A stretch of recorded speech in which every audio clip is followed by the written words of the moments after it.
Bienvenidos al primer programa de ¿Qué rayos hablamos? Iniciativa propuesta por Corporación Electronics con el fin de difundir el conocimiento científico y profesional sobre este fenómeno atmosférico, a través de entrevistas a profesionales internacionalmente reconocidos, investigadores y analistas científicos con amplia experiencia en el mundo de los rayos. Todas las entrevistas estarán a cargo del ingeniero Jorge Noé Rondón, gerente técnico de Corporación Electronics, quien cuenta con más de 10 años de experiencia profesional en sistemas de protección integral contra rayos y sistemas de puesta a tierra. Asimismo, viene investigando y analizando estos fenómenos atmosféricos con anterioridad a su tesis de grado. Adelante, ingeniero Noé. Muchas gracias, Claudia. Para mí es un honor, es un sueño cumplido hacer estas entrevistas y comenzar con la persona que yo creo que ha, ha dado en mi vida un giro muy grande de este fascinante mundo de los rayos. Entonces, quería explicarles un poquito a qué se debe este programa, cómo lo vamos a desarrollar, y tiene por finalidad dar a conocer de manera amical, como una conversación, con personajes que son, con un conocimiento mayor al que tenemos en Perú, y que sirva a los jóvenes que nos escuchan en todas las latitudes, sobre todo en Perú, a poder tener una visión distinta a la que quizás tenemos ahora, y que pueda quizás inspirar, como a mí en su momento, a investigar estos temas. Va a tener una temática similar en todas las entrevistas, ya lo van a ver ustedes, en la que vamos a presentar al invitado, vamos a hacerle consultas, preguntas desde el punto de vista de entrevista, una entrevista amical. Finalmente, le pediremos al invitado sus palabras finales y cerraremos el programa. Eso es en líneas generales. Adelante, Florita. A continuación, nuestro primer invitado, el ingeniero Horacio Torres. Es uno de los ingenieros electricistas más destacados de Colombia, con una maestría en sistemas de potencia y un doctorado en transitorios electromagnéticos. Autor de 18 libros y reconocido por la comunidad científica nacional e internacional por sus aportes a la investigación sobre rayos. Fue nombrado profesor emérito de la Universidad Nacional de Colombia y es miembro de la Academia Colombiana de Ciencias Exactas, Físicas y Naturales. Bienvenido, ingeniero Torres. Adelante, ingeniero Noé. Bien. Ingeniero, para usted, ¿los rayos tienen época? Primero que todo, amigo Jorge Noé, es un gran honor esta invitación, como la agradezco, y lo felicito por esta iniciativa que realmente, como usted bien lo dice, es una conversación entre amigos que tienen un tema en común, que es el fenómeno electromagnético de los rayos. Y su primera pregunta es si los rayos tienen épocas. Por supuesto, los vestigios que hoy se conocen, por ejemplo, de la cultura sumeria, que son más de 4.000 años de antigüedad, muestran precisamente la interpretación en unos frisos de lo que entendía esta cultura sobre el rayo, que era un dios alado sobre un tipo de león. Y si uno profundiza más en cada una de las culturas, la cultura azteca, la cultura maya, la cultura inca, la griega, todas las culturas, pues encuentra que en cada época esas civilizaciones se hacían las mismas preguntas que hoy nos hacemos. ¿Qué es? ¿Por qué? ¿Cómo? ¿Dónde? ¿Cuándo aparece ese fenómeno? Entonces sí, los rayos, el fenómeno electromagnético, tiene épocas. Excelente. Y eso, la verdad, responde a muchas curiosidades que en muchos años yo he tenido la posibilidad de escuchar acá en Perú y de leer también, ¿no? Pero, ¿cómo llega a Horacio Torres? ¿Cómo es que Horacio Torres encamina su vida a los rayos? Como todas las cosas fundamentales de cada ser humano, sea, siempre hay una inquietud, siempre hay algo que llama la atención.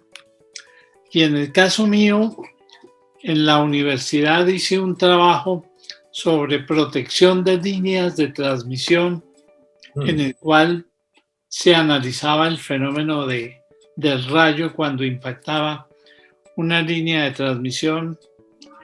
Y comencé a trabajar sobre bibliografía, cómo se hacía, pero cada vez encontraba yo menos trabajos, sobre todo de nuestro entorno, sino más que todo eran desarrollos que se habían hecho en Estados Unidos, en Alemania, en Francia, etcétera, pero prácticamente no encontraba aquí ninguno. Luego de que me gradué, yo trabajé con una empresa multinacional de transformadores.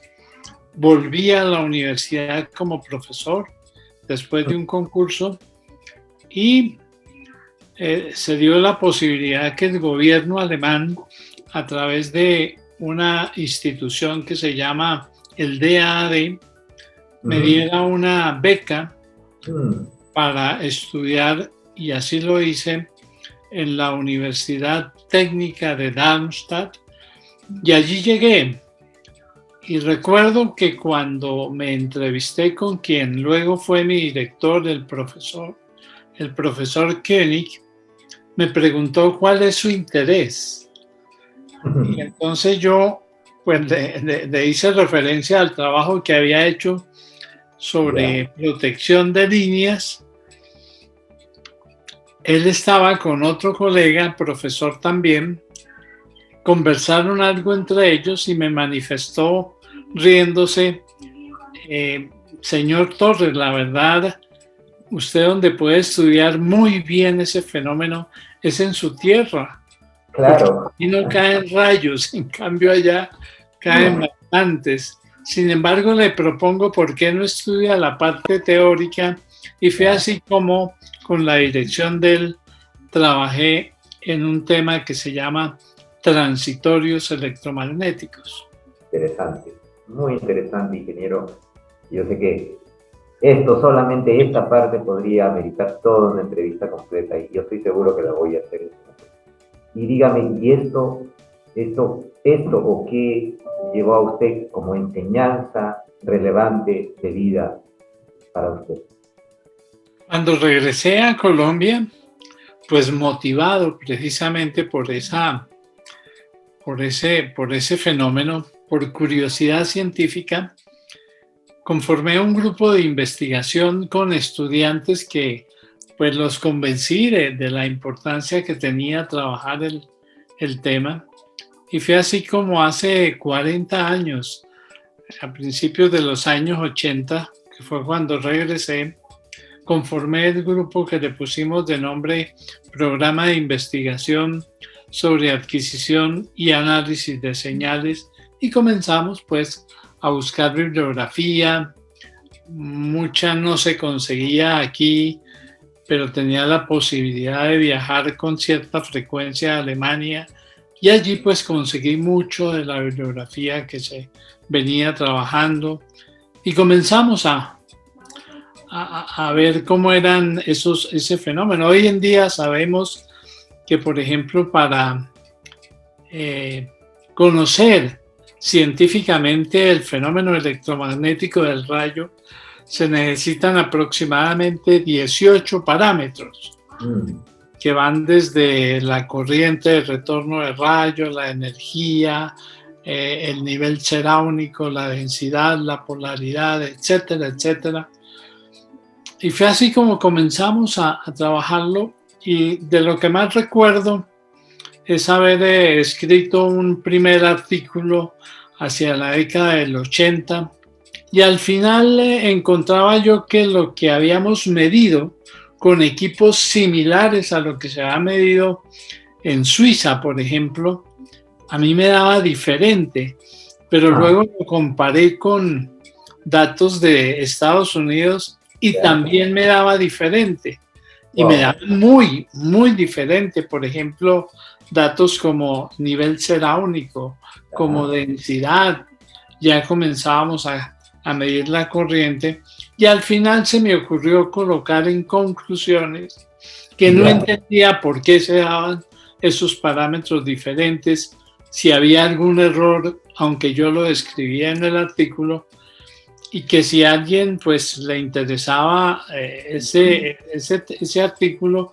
pues a mí me interesaba mucho conocer sus opiniones. Claro. Y fue así como un profesor, hoy muy amigo, de la Universidad de MIT de Estados Unidos, Early Williams, y él me escribió y me decía, yo sé por qué a usted le da diferente. Y comenzamos a hacer una comunicación, yo le envié algunos resultados, él me daba sus opiniones, yo en algunas no estaba de acuerdo, le decía que así no era. Lo cierto es que después se fue trabajando el tema y hoy en día pues es totalmente claro que lo hemos venido desarrollando a través de una hipótesis de investigación en la cual después de 5 años y comparación entre las mediciones de aquí, las mediciones que ya conocía que se habían hecho en Brasil, luego hicimos una campaña con equipos similares en Cuba, otra en Venezuela, y me daban resultados diferentes, o sea, ya había una serie de tiempo que comenzaba a ser un poco más sustentable estadísticamente, y planteé una hipótesis de investigación que fue los parámetros del rayo varían espacial y temporalmente. Interesante escucharle eso, ingeniero, porque cuando yo tuve la oportunidad de leerlo, me sonó chino, ¿no? Soy muy sincero, ¿no? Y he empezado yo, o sea, ya son varios años que sigo de alguna forma analizando ello, y esto me lleva a la siguiente consulta. ¿Nuestras culturas en Latinoamérica sabían algo de rayos? Mucho. La verdad, ahí podemos hacer todo un programa. Lo sé, como le compartía la última vez que conversamos, yo de casualidad, allá en Leimebamba, descubrí algo muy lindo que yo espero dedicarle toda una entrevista especial a ello, que nuestras culturas precolombinas pues tenían un conocimiento que ya quisiéramos tener nosotros. Sí, porque este libro, que fue el que primero publiqué ya hace varios años, hago precisamente una recopilación de su pregunta. Y entonces, por ejemplo, para la cultura azteca, había claridad que el fenómeno del rayo dependía del dios de la lluvia, que era Tlaloc. Pero asimismo, en la cultura, la bella cultura inca, ustedes, pues estaba el dios Iriapa. Y el dios Iriapa vivía en Cusco, que era la capital del imperio. Precisamente cuando hicimos la primera estación de localización de rayos directos en la región de mayor actividad de rayos en Colombia, era una antena de 60 metros más todos los equipos de medición, y cuando ya la instalamos solicité que la bautizáramos y el nombre que le dimos se llamaba Estación Iriapa. Y así se conoció en mucha época precisamente por el dios Inca. Y hay una, a su pregunta, hay un libro y que un padre dominico, Francisco Jiménez, la tradujo y se conoce como el Popol Vuh. Y el Popol Vuh, y entonces, por ejemplo, sacado del Popol Vuh, hay un texto que dice: el rey, la serpiente y el corazón del cielo, a quien también se dice Yuracán, de ahí viene la palabra huracán, dispusieron en las tinieblas la creación de la vida. Es decir, es un poema precioso de la interpretación del origen de la vida desde una interpretación mítica. Lo interesante de esto, Jorge Noé, es que cuando uno toma un libro científico, él dice que en mi laboratorio de la Universidad de Cornell mezclamos y sometimos a chispas los gases de tierra primitiva, que eran hidrógeno, agua, amoníaco, metano, sulfuro de hidrógeno. Y las chispas correspondían a los rayos presentes también en la Tierra antigua y en el actual Júpiter. Y dice él, al cabo de 10 minutos de chispas, aparecen una colección muy rica de moléculas orgánicas complejas, incluyendo a las partes constitutivas de proteínas y ácidos nucleicos. Esa es una comparación de cómo interpretaba de una manera mítica los mayas y cómo en un lenguaje científico prácticamente están diciendo lo mismo. El origen de la vida es un rayo que actúa como catalizador de todos estos gases que había sobre la Tierra en el lenguaje científico de hoy en día. Qué interesante, ingeniero. Esto va de la mano con muchas cosas que nosotros hemos visto acá también en Perú. O sea, es el mismo lenguaje, el mismo tenor mítico y también científico, ¿no? Que la verdad se expresa perfectamente también en esto. Y dígame, ingeniero,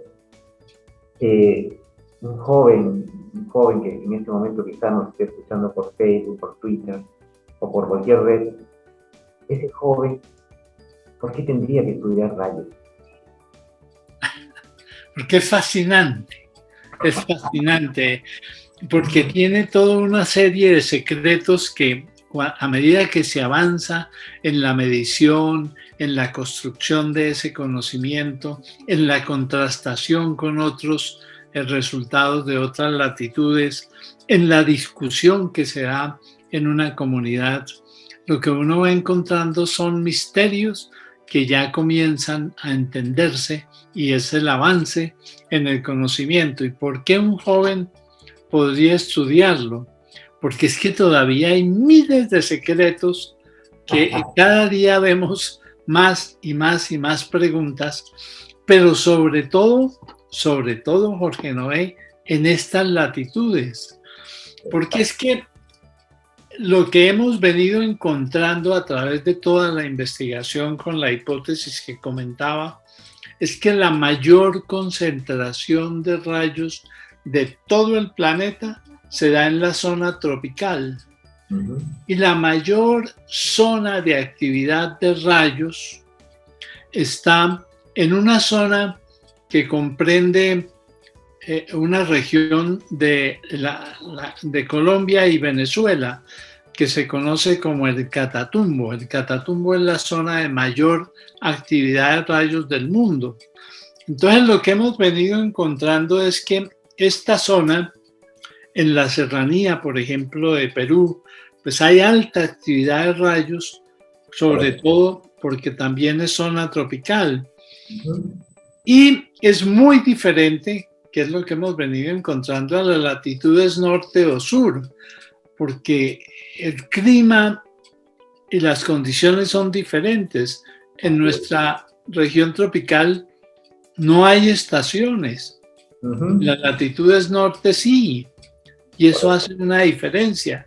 Por ejemplo, los japoneses vienen estudiando desde hace décadas lo que ellos llaman los rayos en invierno, porque son diferentes para ellos. Pero para nosotros tenemos esas épocas que están muy influenciadas por los vientos alisios del sureste y los vientos alisios del noreste, que se encuentran en lo que se conoce como la zona de confluencia intertropical. Y fíjese que tiene mucho que ver con la física, con la astrofísica, con la meteorología y también obviamente con sus efectos sobre la humanidad y sobre sus bienes, que vale la pena estudiarlo porque pues es un fenómeno nuestro, de nuestro entorno, que aún falta mucho por desarrollar. Fíjese que interesante, ¿no? Fíjese que cuando yo ya había acabado la universidad y se me ocurrió unir el otro amor que tengo yo, que es la electrónica, con la parte eléctrica y con mi trabajo que venía ya desarrollando en protección contra rayos, decía, ¿cómo uno estas tres cosas? y gracias al ingeniero Héctor Grafe, que te mando un afectuoso saludo, ojalá vea esta entrevista algún día. Gracias a él, y gracias a Fabio Casas, pude desarrollar una tesis en protección contra rayos para estación de telecomunicación. Esto a mí en particular me trajo muchos problemas, le cuento al inicio, porque todos decían, ¿qué hace un ingeniero electrónico investigando rayos? y yo quiero este ejemplo brindárselo a usted porque ¿qué le diríamos a ese tesista que está dudoso de cualquier universidad, sobre todo aquí en Perú? ¿Cómo llegar a esos jóvenes que están buscando una tesis y motivarlos a que pues desarrollen algo relacionado a los rayos? ¿Cuál sería su comentario? Hay un concepto, dos conceptos que hay que dejar muy en claro. Uno es la profesión.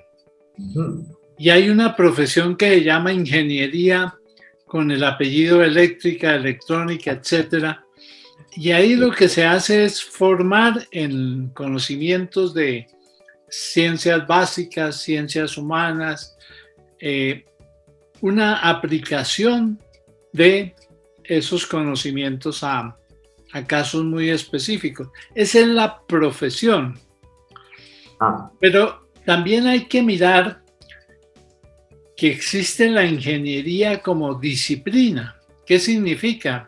Que uno puede entrar a desarrollar mucho de ese conocimiento básico y la historia nos ha mostrado que cuando se mira la ingeniería como disciplina, pues se llega a hacer aportes a las ciencias básicas. Y ejemplos, cantidades, ¿no?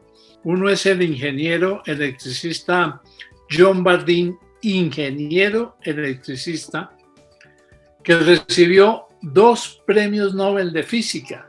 ¡Wow! Por haber inventado el transistor, que eso pues tú como electrónico lo sabes, sí, y claro. Segundo, por haber desarrollado toda la teoría de la superconductividad. Interesante. Entonces fíjate que cuando se hace un enfoque de no tan profesión, sino como disciplina, como aporte al conocimiento, a la ciencia, a la tecnología, es donde se puede entonces avanzar en la frontera del conocimiento, no solamente de ingeniería, sino de las ciencias básicas. Y hay cantidades de ejemplos que se pueden presentar sobre cómo los ingenieros han hecho aportes desde la disciplina a las matemáticas, a la física, a la química.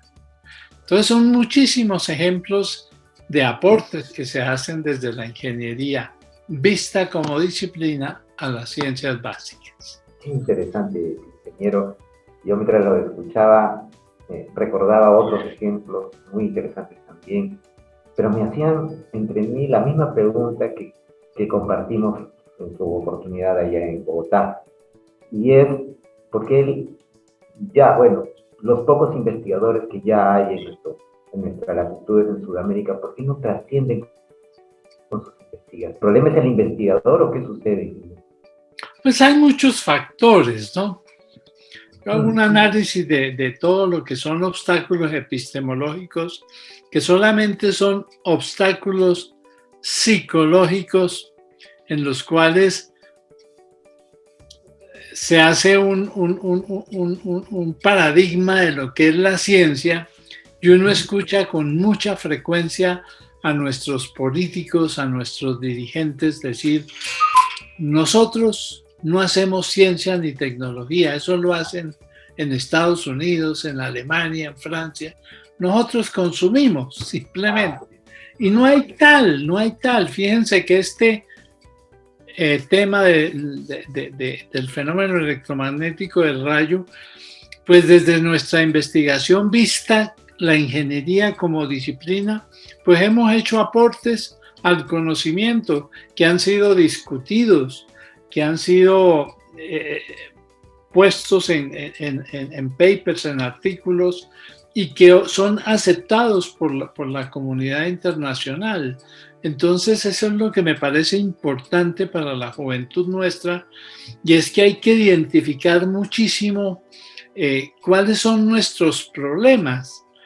A mí me preocupa mucho cuando se hablan de conceptos como nuevas tecnologías disruptivas, de cuántica, de biotecnología, etcétera, que me parecen importantes, pero más importante es entenderlas y saber cómo se aplican a este medio, porque es muy diferente hablar, por ejemplo, de fuentes no convencionales de energía y todo lo que es la transición energética para un país como Colombia o Perú, a un país como Alemania, son diferentes.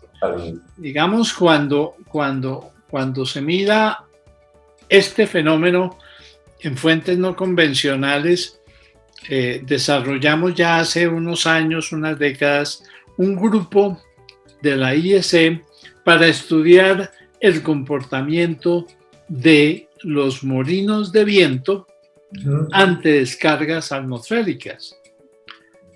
Y se ha venido desarrollando normas, etcétera, pero cuando yo analizo ese mismo fenómeno de cómo se comportan los molinos de viento en un caso como el colombiano, depende de la zona. Hay casos en zonas donde la magnitud de la corriente es mayor, donde la cantidad de rayos medidos en nivel cerámico es mayor, la densidad es mayor, por lo tanto esas soluciones que se le dan en Europa no son válidas para acá. ¿Quién lo estudia? Pues nosotros, porque nadie va a venir, camine voy, le estudio su fenómeno y le doy soluciones. No, somos nosotros. Y por eso cuando tú planteas que un joven quiere hacer una tesis, mire, lo que hay es cantidades, porque son miles de problemas. Estamos hablando de hace décadas del cambio climático global. Correcto. Pero cuando se analiza el caso tropical, el efecto es muy diferente y va a ser muy catastrófico a lo que pueda ocurrir en zonas templadas como Europa, Asia o Estados Unidos. El mismo fenómeno de la capa de ozono. Y es que lo que se ha venido concluyendo es que la capa de ozono, que es la protectora de los rayos ultravioleta del sol, pues son fundamentales precisamente para el planeta. Pero ¿en dónde está el problema de la destrucción de la capa de ozono, de los huecos de ozono? En las latitudes norte, en latitudes sur, pero en el trópico no. ¿Por qué? Por los rayos. Porque cada vez que se produce, que son 100 rayos por segundo en todo el planeta, la gran mayoría están sobre la zona tropical, y cada vez que hay un fenómeno de descarga eléctrica atmosférica se genera ozono. Por lo tanto, no tenemos ese problema de la capa de ozono, del hueco de ozono que se forma. Entonces es diferente el análisis. Entonces, por eso es importante que tomemos conciencia que hay muchos problemas que son similares en todo el mundo, pero las soluciones son diferentes. Y para que la solución sea diferente hay que estudiarlos y saber cómo es que se comportan. Fundamental conocer el entorno. Interesante, ingeniero. Esto espero les sirva y haya llegado muy bien a los jóvenes. Yo tengo dos últimas preguntas que tengo muchísimas, como le dije al inicio. Pero tengo una en especial y la última, que es una duda que yo siempre escucho a mucha gente metida en el tema de energía, metida en el tema eléctrico y electrónico. Sobre todo aquí usted sabe muy bien que somos un país minero, ¿no? Entonces es recurrente escuchar a muchos profesionales decir, algún día se va a tener tecnología para capturar los rayos, almacenarlos y utilizarlos. ¿Qué opinión tiene? Eso pues ya se lo preguntó y la solución la dio un gran ingeniero electricista que hoy en día se viene conociendo más y más acerca de él, que fue el croata estadounidense Nikola Tesla. Tesla, usted sabe, pues hizo más de 2000 patentes. Sí. Era un genio aislado, solo. Y él lo que planteó fue la construcción de una antena de más de 60 metros, la Barton Clive, que la hizo en Estados Unidos. Y él lo que analizó fue la actividad de rayos sobre la atmósfera en la ionosfera. Entonces él decía, allí hay una actividad eléctrica supremamente alta, porque si algo me han enseñado los rayos en todo este camino, es que los rayos son muy potentes, pero poco energéticos. Correcto. Y el ser humano no necesita potencia, necesita energía. Y la energía significa que esa potencia la tenga yo durante un tiempo muy largo. Correcto. En cambio, cuando impacta un rayo es muy potente, pero dura milisegundos. Entonces lo que decía era, si yo tomo todo el globo terráqueo como un todo, prácticamente la ionosfera se comporta como una esfera y la Tierra como otra esfera, y ambas son conductoras, y en la mitad hay una actividad de rayos. O sea, allí hay una energía muy alta. ¿Qué pasa si yo logro bombardearla, esa zona, y pasar esa energía bombardeada a otra antena? Entonces yo puedo llegar a una resonancia, decía él, de la energía de los rayos y poder obtener energía para poderla entregar al ser humano. Desafortunadamente, para eso él necesitaba mucho dinero y quien lo financiaba en aquella época era un capitalista americano, JP Morgan, y él parece, lo que cuentan sus biógrafos, le dijo, tengo un invento que haciendo lo que acabo de explicar, se le puede dar energía gratis al ser humano.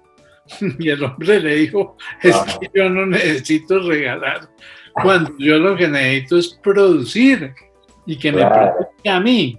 Y prácticamente le quitó toda la financiación y mandó destruir la torre que había construido en cerca de Nueva York. Realmente cuando se investiga recientemente, ya hay empresas, hay una empresa norteamericana que está fabricando esas antenas ya, esas torres, pero de una manera ya más comercial y está trabajando de qué manera la patente de Tesla puede llevarse a un proceso de ya más de generación de energía. Y sé que hay ya también una empresa rusa trabajando en lo mismo. Por lo tanto, la energía de los rayos, porque insisto, un rayo es potente, pero si yo tomo todos los 100 que se presentan por segundo sobre la atmósfera, ya tenemos una energía gigantesca que si la pongo a resonar, que es la patente de Tesla, ya se puede obtener infinita cantidad de energía. Por lo tanto, yo creo que en un par de décadas ya se va a poder conocer un poco más, y lo que hemos venido trabajando en la última década es precisamente con universidades de Europa un fenómeno que es las descargas nube-ionosfera. Ahí va mi última pregunta, ingeniero, se me adelantó. Porque lo que hemos venido trabajando, y todavía hay muchas preguntas, son los rayos nube-tierra. Correcto. Pero lo que se ha venido encontrando, entre otras por diferentes misiones de la NASA, es que hay descargas nube ionosfera que producen rayos gamma. Rayos gamma son de muy alta frecuencia. Correcto. Entonces hay que medirlos, hay que analizarlos y dar respuestas de por qué, cómo, cuándo, cuánto duran, etcétera. Y lo interesante del fenómeno, y por eso estamos allí involucrados, es que en una de las misiones Rubén de la NASA encontraron que esas descargas de rayos nube ionosfera, una gran concentración se presenta nuevamente en el trópico, en el Caribe. Y entonces por eso instalamos allí ya hace varios años unas antenas alrededor de la ciudad de Santa Marta en el Caribe colombiano para hacer mediciones de esas descargas. Mientras que con este proyecto que se llama ASIM, un grupo de investigación de Dinamarca desarrolló un kit laboratorio para filmación y para tomar fotografías, pero desde el espacio. Ese kit se logró montar en una misión espacial en abril del año 2018. Fui invitado por la NASA pues para ver el lanzamiento y fue muy emocionante. Y ese kit fue instalado en la Estación Espacial Internacional y desde el 2018 viene tomando videos y fotografías de la actividad de rayos nube ionosfera. Y aquí en la Tierra, que es lo que tenemos inicialmente en Santa Marta, ahora lo tenemos cerca del Catatumbo, tenemos la serie de antenas para mirar la comparación entre la medición hecha desde Tierra a la ionosfera y desde la Estación Espacial Internacional a la ionosfera. Eso nos va a dar cantidades de respuestas que estoy absolutamente seguro que si se continúa rigurosamente analizando, midiendo, qué es lo que se viene haciendo en este momento, y es respuesta para los jóvenes que preguntan el futuro de los rayos, pues prácticamente yo veo que a futuro vamos a tener unas respuestas que en este momento yo no las conozco ni nadie las conoce, pero que se van a dar dentro de 1 o 2 décadas, y me parece importante seguirle trabajando porque están en esta zona tropical, en nuestro entorno. Exacto. Fíjese, yo hasta hace un poco y con esto quiero terminar con una anécdota personal. Pensaba que tenía mala suerte porque los rayos me seguían. Donde quiera que iba en Lima, siempre presenciaba y sigo presenciando la caída de rayos en Lima, donde no caen rayos, teóricamente. No caen rayos ni llueve, ¿no? Exacto. Entonces, yo caminando por la Avenida Brasil, presencié la caída de un rayo en una cúpula, nadie me creyó. Caminando por una línea de transmisión en Villa El Salvador, haciendo un trabajo, vi cómo caía en la línea, nadie me creyó. Corriendo, que es mi otro pasatiempo, por la playa, veo cómo impacta un rayo en uno de los cerros cercanos. Y bueno, eso sí, hubo muchos videos por Facebook y ahí sí me creyeron. Pero siempre estoy como que con este fenómeno muy, digamos, ligado, ¿no? Yo me siento gratamente, digamos, satisfecho con este pequeño aporte, escuchándolo a usted. Sé que los jóvenes lo van a escuchar, estoy seguro de eso, convencido de eso, sobre todo los jóvenes de mi país, que espero que con su ejemplo puedan inspirarse, como me inspiró a mí. Yo se lo agradezco mucho. Pero permítame, Jorge Noé, agradecerte sobre todo que, como bien lo dijiste al inicio y creo que lo desarrollamos, una conversación entre amigos. Correcto. Pero faltó algo, Jorge Noé. Dígame. Faltó un buen café. Un un buen pisco para poder seguir esta conversación entre amigos. De todas maneras, está pendiente. Y felicitaciones, Jorge Noé, por esta excelente iniciativa. Creo que se ha hecho un buen diálogo sobre tus anécdotas, tus conocimientos, los míos, y pues que ojalá les sirvan todos estos mensajes a nuestra juventud, que es la que en el futuro pues va a tener en sus hombros todo el desarrollo de nuestros países. Y para eso necesitamos desarrollar ciencia y tecnología con una buena educación, muy rigurosamente, y creo que les estamos dando una buena base para que puedan avanzar más en el conocimiento. Gracias, ingeniero Torres, por haber accedido a participar en este primer programa y compartir tus conocimientos con todos. Y nos estamos viendo en un próximo programa de ¿Qué rayos hablamos? Con un nuevo invitado que ya estaremos comunicando en nuestras redes sociales. Hasta pronto.